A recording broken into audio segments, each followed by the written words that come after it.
আপনার নাম কি? একটু জোরে বলেন। আপনার বাড়ি কোথায়? আচ্ছা, এই যে এখানে লোকজন আপনার ধরছে কেন? কি এটা কি দেখেন, এখানে কত কত পিস আছে? 38 পিস। আপনি কি এগুলো খান না বিক্রি করেন?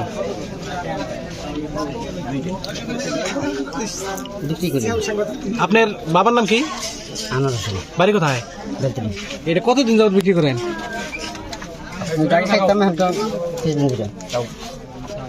আপনি এই মালটা কার কাছ থেকে আনছেন? জানছিলাম কালমা কার কাছ থেকে? নজরুল। নজরুল, তার বাড়ি কোথায়? আপনি আপনি কত পিস আনছিলেন? 100।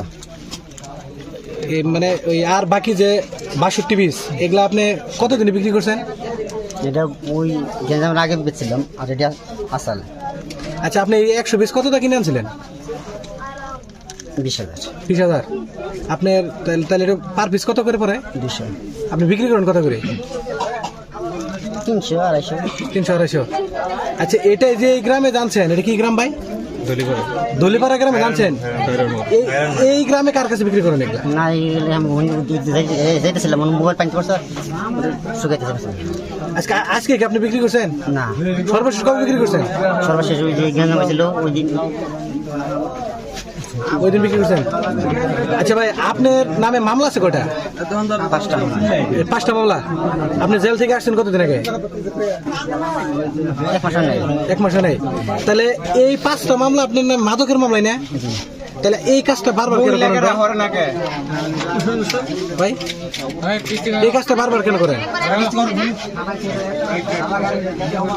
ঘটনার পরে আর তবা করছি না। কোন ঘটনার পরে? আজকের পরে? না, ওই বেতলি ঘটনা।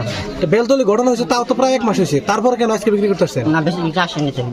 তাহলে এগুলা ওনার পাইলো কোথায়? এটা আমার ওই যে একজন লোক কথা কথা দেখছে, আমার কাছে জিজ্ঞেস করছে আসেনি। ওই যে ইয়ে যেটা চাইছে, আমি বলছি না, আপনার বাচ্চা নাই? কয়জন? আপনার জীবনে এই এই ব্যবসা যে কতদিন ধরে করতেছেন? 4 বছর। সর্বোচ্চ কতগুলো চালান আপনি একত্র আনছিলেন?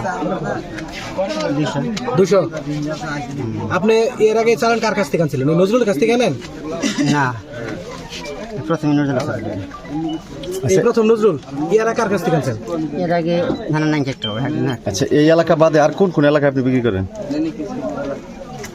না, ভেবে না। এই বড়চনা ইউনিয়নের কোন কোন এলাকায় বিক্রি করেন? তাহলে আপনি কোন কাজ করি, কাজে কাজে যাই। কি কাজ করেন? রাজমিস্ত্রি।